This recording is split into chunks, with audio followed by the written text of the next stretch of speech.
Ladies and gentlemen, the power of vision emerges not from idle fantasy or superficial ambition, but from a deeper source, one that resides in the hidden recesses of the human psyche. To think big is not simply to want more wealth, more recognition, or more influence. It is to tap into the innate symbolic energy within the self that compels us to grow, expand, and evolve. Each human being carries within a set of archetypal images universal patterns that drive us toward wholeness. These images form the blueprint of our potential, and when we access them consciously, they give rise to visions far greater than our current circumstances. Thinking big in its purest form is an act of imagination governed by the deeper layers of the unconscious. It is not based on what we see around us, but on what we sense within us. This kind of vision breaks the bounds of societal conditioning and ego-driven goals. It originates in the symbolic language of dreams, intuitions, and inner callings. When a person starts to think in this expanded way, they begin to align with something beyond their immediate reality, a kind of inner compass that draws them toward meaning, not just success. Many people suppress big thoughts because they fear their own greatness or have internalized beliefs that limit what is possible. These limiting beliefs act like psychic walls, keeping the true self imprisoned in the dungeon of conformity and fear. But when we begin to entertain big ideas, when we allow ourselves to dream from the depths, we start to dismantle those inner barriers. The psyche begins to breathe, to open, to stretch beyond the confines of what has been historically safe. And in doing so, we become available to a different kind of energy, the energy of purpose. Vision, then, is not a luxury. It is a necessity for psychological health. It gives shape to chaos, direction to desire, and coherence to action. Without vision, individuals often fall into nihilism, routine, or meaningless achievement. With vision, however, even the smallest task becomes infused with significance, because it is part of a greater whole. Big thinking transforms work into contribution, time into purpose, and struggle into growth. Moreover, thinking big activates the imagination in a way that reshapes the very structure of our consciousness. The brain, the nervous system, the body, all begin to attune themselves to new possibilities. When the psyche starts to envision what could be, it unconsciously prepares the soil for it. Thoughts are not just ephemeral activities. They are precursors to behavior, and behavior is the bridge between the inner world and the external one. So, to think big is to begin the process of creation, not just in the world, but in the self. This kind of vision must be treated with reverence. It is not for display or empty motivation. It is sacred material. Often, the big vision a person holds is tied directly to their individuation, their psychological journey toward becoming whole. Therefore, ignoring or downplaying that vision is not humility. It is a form of betrayal of the deeper self. To think big is to begin a conversation with the soul, to ask, "What am I really here for?" And to listen patiently for the answer, knowing it may come not in words but in images, insights, and a growing sense of inner direction. In this light, success is not something pursued, but something permitted. It is allowed to emerge when the inner vision becomes clear enough to guide action. Thinking big is the first step, not toward ego gratification, but toward alignment with a life of meaning, and from that alignment, all true success begins. Small steps are not merely actions toward a goal. They are reflections of a deeper psychological order unfolding within. They represent the gradual integration of vision into reality, the methodical bridging of the inner and outer world. When someone starts small, it is not a sign of weakness or lack of ambition. It is a sign of alignment with the natural rhythms of transformation.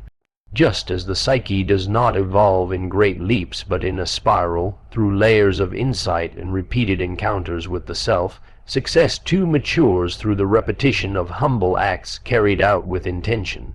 Starting small is not about limiting one's dreams. It is about honoring the structure required to realize them. A seed contains within it the entire design of the tree, but it does not become the tree overnight. It must root itself into the earth, face the darkness beneath the soil, and stretch slowly toward the light.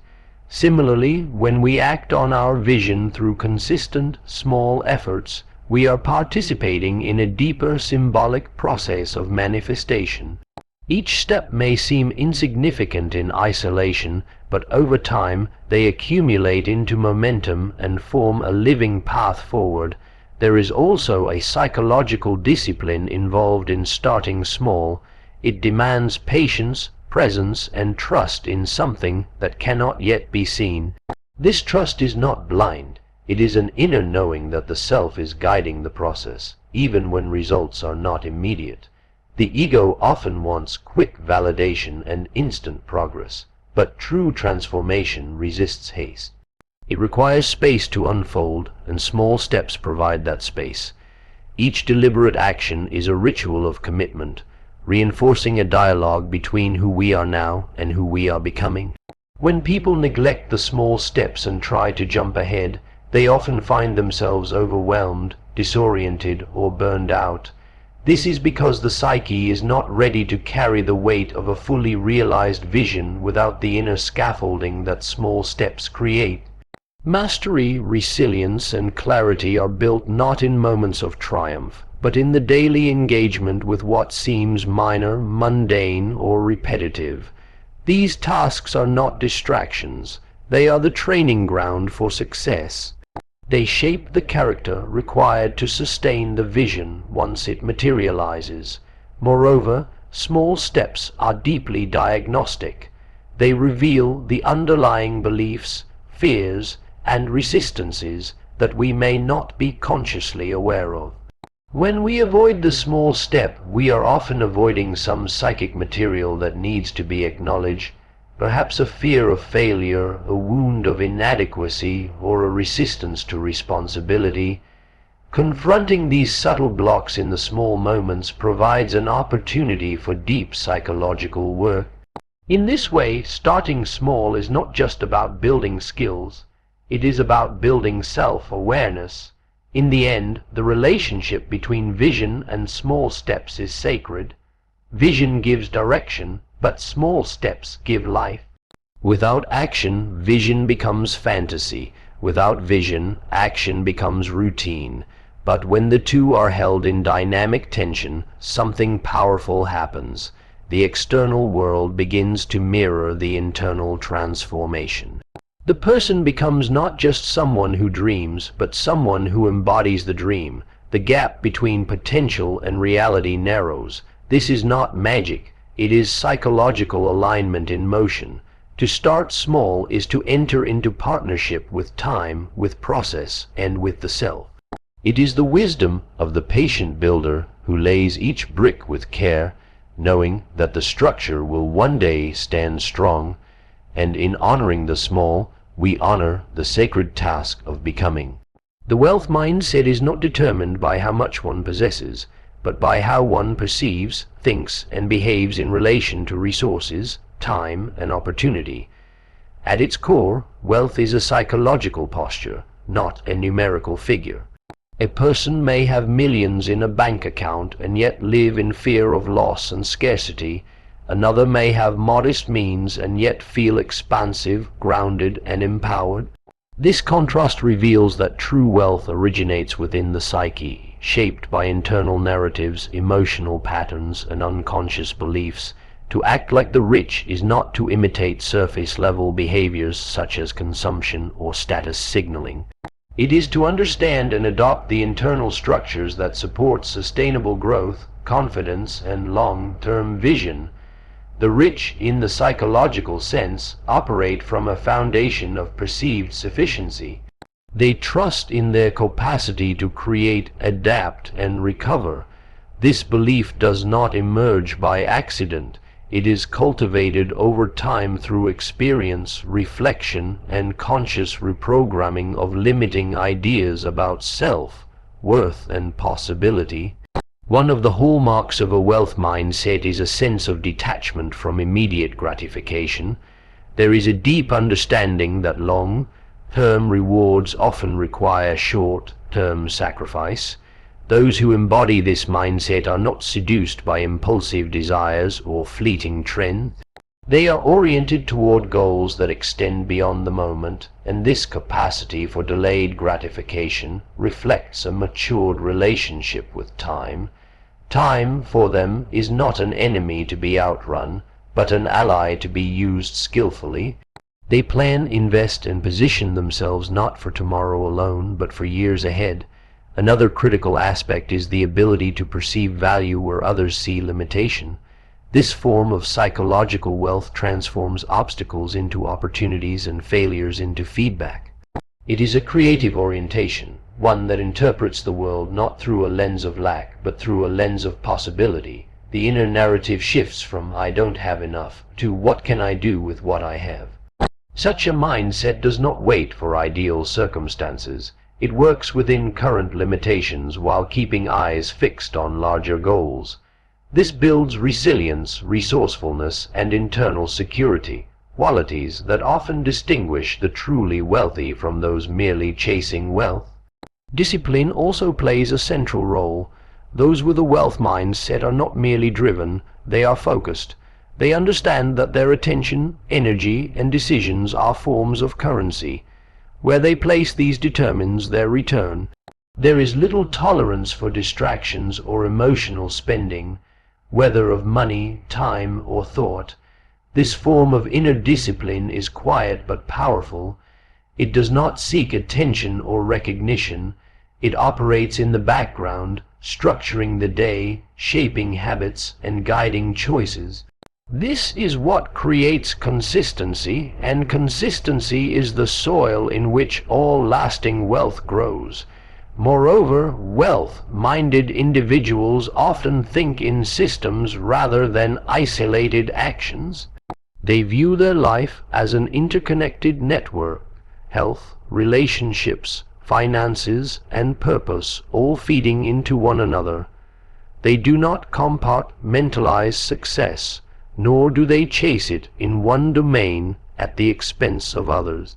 This integrated thinking reflects a psyche that is balanced, whole, and capable of sustaining achievement without collapse. Ultimately, to act like the rich is to embody a mindset rooted in clarity, stability, and trust in one's creative capacity. It is not about pretending to be what you are not, but about aligning with the inner architecture of abundance that already exists within you. When this mindset takes hold, external wealth often follows, not as a reward, but as a natural expression of internal coherence. Wealth is not a destination but a reflection, a mirror of the inner world projected outward through choices, actions, and beliefs. Imitation precedes transformation, not because it is inherently authentic, but because it acts as a bridge between who we are now and who we are becoming. The psyche does not always wait for inner readiness before change begins. Often it must be nudged into motion by external behavior that reflects a desired internal state. This is why acting as if is a powerful psychological tool. When we imitate successful behaviors, even before we fully believe in them, we begin to initiate a dialogue between the conscious ego and the deeper layers of the unconscious. This dialogue sets transformation into motion. There is a natural resistance to imitation. The ego protests, fearing that to copy another or to act before one feels ready is dishonest. But this resistance is often a defense against growth. The self, the deeper and more expansive aspect of our psyche, understands that transformation rarely comes wrapped in comfort or certainty. Instead, it often begins in discomfort, where the new self feels foreign, the actions feel forced, and the internal narrative has yet to catch up. But these early steps, even if mechanical, begin to shape the internal landscape. They carve new neural and emotional pathways that eventually become natural. When someone imitates confidence, discipline, or wealth-oriented thinking, they are not pretending, they are rehearsing. They are allowing the body and mind to experience a new rhythm, a new posture, a new way of being. This rehearsal allows the unconscious to absorb the pattern. Over time, the behavior ceases to feel like imitation and begins to feel like identity. The person doesn't just act confident, they become confident. They don't just manage money well, they become someone who sees themselves as capable, responsible, and deserving of abundance. The outer action informs and reshapes the inner structure. Symbolically, imitation is a ritual. It is a repeated, deliberate act that carries more than functional meaning. It carries psychological weight. Just as rituals in traditional cultures were used to mark transitions between life stages, imitation serves as a personal rite of passage. You act in a certain way not only to reach a goal, but to signal to your unconscious that a new era is beginning. The old self is being slowly replaced. The energy of transformation gathers around these actions, making them potent and meaningful even if they appear small or mundane to the outside world. The danger lies not in imitation itself, but in becoming stuck in it, never allowing the transformation to complete. Imitation must be a stepping stone, not a permanent identity. There comes a moment when the individual must move beyond mimicry and into ownership. This is when the psyche has integrated the new pattern deeply enough that it becomes authentic. The new behavior is no longer a mask, it is a mirror of who you have become. But without the initial imitation, this shift rarely happens. You cannot wait to feel ready. You must move and allow readiness to catch up. Transformation is a layered process. It involves the ego, the unconscious, the body, and time. Imitation offers a practical entry point into this complexity. It lets you experiment with new modes of being without needing to fully understand or explain them.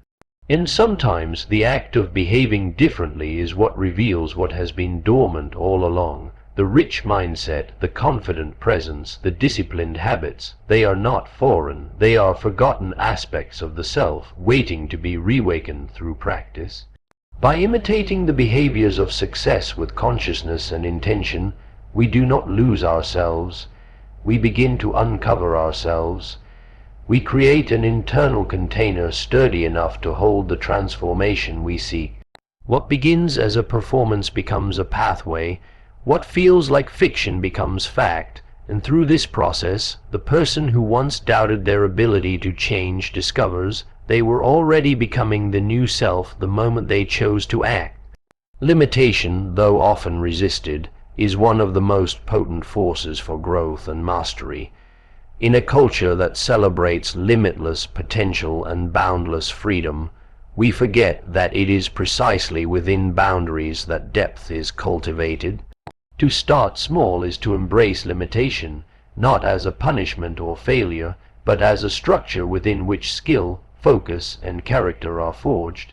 It is within limitation that we encounter our most authentic capacities, not in the illusion of having endless options. When we begin any pursuit, whether it be a business, a craft, or a journey of self-development, we are naturally constrained. By time, by knowledge, by resources, and often by confidence. These constraints can feel frustrating, but they are also necessary. They force us to pay attention. They compel us to use what we have rather than chase what we don't. And this engagement with what is present, with what is real, sharpens our perception and deepens our learning. We become more precise, more intentional, more aware. Without limitation, the mind drifts. It wanders in fantasy, imagining all that could be, without anchoring itself in the discipline of what is. But limitation calls us to focus. It demands that we work within a smaller frame, and in doing so, we begin to master detail. The artist who works with only one color learns the depth and nuance of that color. The entrepreneur who starts with minimal capital learns how to optimize every decision. The writer with limited time learns how to make each word count. This is not merely efficiency, it is transformation through constraint. Limitation also has a humbling effect. It reveals where we lack preparation, where we have grown complacent, and where our assumptions need to be tested. This is an essential aspect of inner development. It is easy to overestimate ourselves in theory, but limitation provides feedback that is immediate and undeniable. It tells us what works and what does not. It shapes us through resistance, just as the sculptor shapes stone, not by imagining the form, but by meeting the resistance of the material. There is also a deeper psychological function to limitation. It protects us from the overwhelm of too much too soon. Success that arrives without the corresponding internal structure often leads to collapse. Many who rise quickly without preparation find themselves unable to sustain what they've gained because they lack the psychic grounding to carry the weight of their success. Limitation ensures that growth is incremental and sustainable. It gives the psyche time to adjust, to integrate, and to evolve. Furthermore, working within limitation cultivates gratitude and ingenuity. When we are forced to work with less, we begin to see the hidden potential in what we already possess. We become inventive, learning to extract value from the overlooked and the ordinary. This not only enhances creativity, but deepens our connection to the process itself. We are no longer just chasing outcomes, we are engaging fully with the journey. To honor limitation is to recognize that mastery is not born in abundance, but in intention. The greatest musicians, athletes, thinkers, and creators all began within limits. They practiced scales, repeated drills, studied basics. They learned to love the fundamentals, and it was through that devotion that greatness emerged. Limitation, then, is not an obstacle to success. It is its foundation. By embracing limitation, we become apprentices to our own growth. We let go of the fantasy of instant success and enter into the real, grounded work of becoming. And in doing so, we develop the very strength, wisdom, and resilience that will allow us, in time, to expand those limits and grow into the larger vision we hold. The outer world mirrors the inner myth. This idea, while subtle, carries profound psychological truth. Our external reality is not separate from our inner world. It is shaped, colored, and often dictated by the internal stories we tell ourselves, consciously and unconsciously. These inner stories or myths are not merely narratives we repeat. They are archetypal patterns rooted deep within the psyche, influencing our perceptions, our behaviors, our choices, and ultimately the life we construct around us. When these myths are distorted or unexamined, our outer world becomes chaotic, repetitive, or misaligned. But when they are brought to awareness and harmonized, they become powerful forces of clarity, direction, and transformation. Each person lives out an internal mythology, often without realizing it. Some carry the myth of the unworthy, always striving but never feeling enough. Others live under the myth of the savior, constantly rescuing others while neglecting themselves. Still others operate from the myth of the abandoned, expecting betrayal and shaping relationships through that lens. These inner narratives are like scripts written by past experiences, early conditioning, and deep unconscious forces. Until they are examined, they quietly steer our lives. We believe we are making conscious decisions, but we are often just playing out roles assigned to us by an invisible drama unfolding within. To think big, start small, and act like the rich. This entire process must be grounded in the recognition of the myth you are living. Success that is not aligned with your inner story will feel hollow or unstable. Conversely, when your mindset, behaviors, and aspirations align with your true inner myth, the one rooted in your authentic potential rather than inherited wounds, then success feels natural, meaningful, and deeply integrated. Life begins to flow not because circumstances become easier, but because inner and outer are no longer in conflict. This alignment does not happen by chance. It requires introspection, honesty, and a willingness to explore the symbolic dimensions of your life. Your habits, your fears, your desires, even your patterns of failure, all of these are expressions of the myth operating within. By bringing awareness to these patterns, you begin to rewrite the script. You are no longer unconsciously enacting a story passed down by trauma or culture. You are becoming the conscious author of your own journey. The world outside responds to this shift. When you act from an aligned myth, one that reflects your true purpose and power, your actions carry a different energy, you communicate with more clarity, you attract different opportunities, you set boundaries with confidence. The external world begins to organize itself around this inner coherence. It may not happen instantly, but it happens inevitably. The world becomes a mirror not of your circumstances, but of your inner evolution.